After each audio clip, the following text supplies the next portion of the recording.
వేములవాడ పట్టణం తిప్పాపూర్ శివార్లో శుక్రవారం రోజున ఘోర రోడ్డు ప్రమాదం చోటు చేసుకుంది. మద్యం మత్తులో ఆగి ఉన్న లారీని ఇండికా కారు ఢీకొనడంతో కారు ముందు భాగం పూర్తిగా ధ్వంసమైంది. కారులో ప్రయాణిస్తున్న ముగ్గురు యువకులకు స్వల్ప గాయాలయ్యాయి.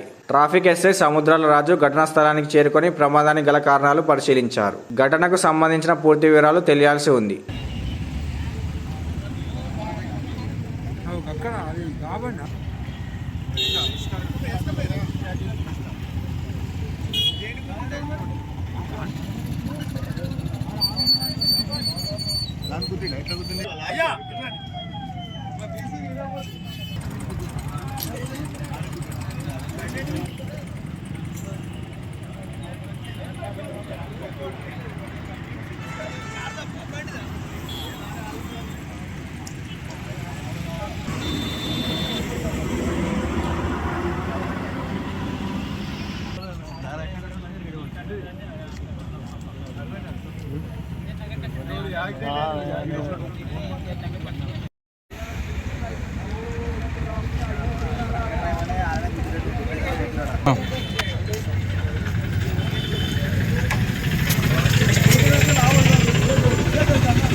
सब